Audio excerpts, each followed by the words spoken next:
Our diversity is our strength. My Muslim neighbours are my brothers and sisters. If they're under attack, I'm under attack because they're part of my community. So this is the thing which I think is important for every single one of us, is that our society is richer for multiculturalism. It's richer for the people that have come here. My life would be poor without immigration. I love the immigrants that come here. They're so positive, they work really hard, they give to our communities, and they bring a cultural richness. So actually I think these are things that should be celebrated and fought for, not things that are there to be feared. These are important. These are the leaflets for Saturday. Park it up the road. I've got a parking permit. At least I think so. No, I'm illegally parked here. Oh, but what I mean is when you come back. This is a scale of attack that we've never seen the like of before. And these people are emboldened by what's happened in France. They're emboldened by people like Trump, and they are highly, highly dangerous. And our communities have to come together.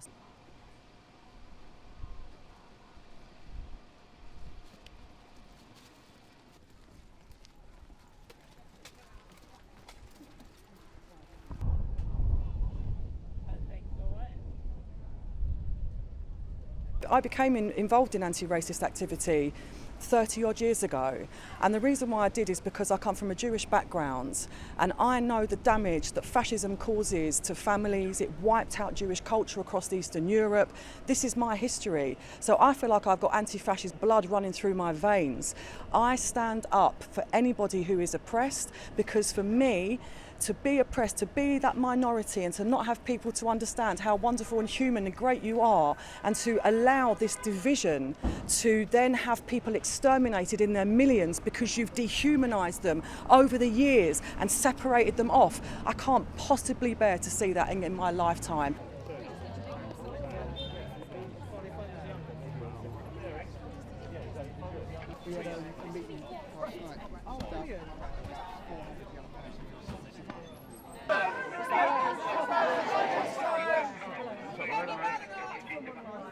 And then our streets, our streets, our streets, our streets. Do you want me to just carry on? People have felt that politicians and the media have placed a target on the backs of the Muslim and migrant communities and have normalised Islamophobia and racism, and has justified and legitimised the kind of violence that we've seen. And so yesterday was very important for many people in our community to see that they, one, are not alone, two, that despite what politicians and the media have done, ordinary people are rejecting the politics of bigotry and hatred and division. In every town and city and in every area. And that's important just, I think, for many people.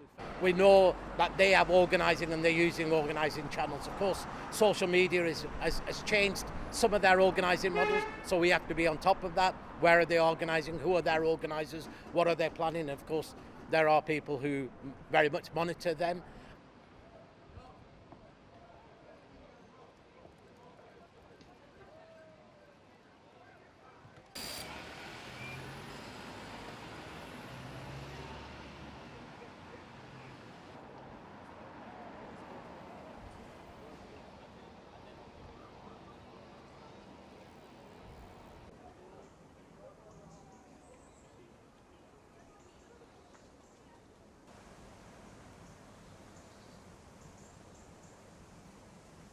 I felt unsafe, I felt like I was looking over my shoulders, and I'd say up until yesterday I felt very, very hopeless. It seemed like it was so large scale, all over the country.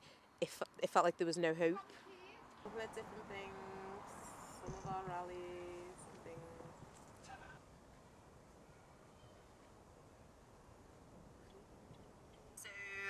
Like across the country, we've had loads of counter demos, and Liverpool has its counter demo because of the far right we're going to target. So it's been proven time and time again that coming out as a community and defending your community and standing in peace and solidarity, it reassures communities of colour. It makes you feel safer, and it also shows the far right that they aren't the majority, because they're not the majority.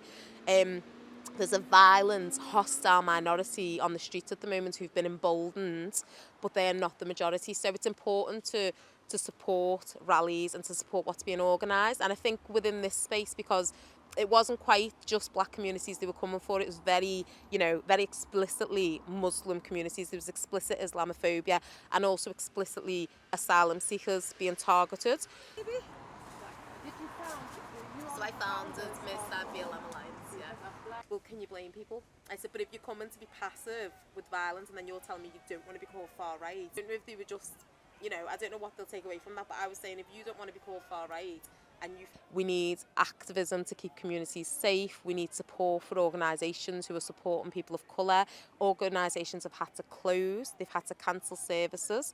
The Asylum Link Centre's closed for a week, so the service users have gone to the Whittle, which means that the Whittle Asylum Support Service has then got, an extra caseload. So we need real funding, we need community support, we need that strategic action.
We are not feeling safe at all.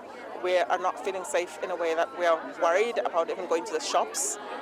We are afraid of shopping. You're worried about the next person. What will they do? Will something start, while you're shopping? And we're afraid of even getting into taxis. The smallest of things, one would take for granted. You worry, is your taxi driver going to be racist or not when they see you? So all those things are things that people need to take into account. At the minute, that's what's going on.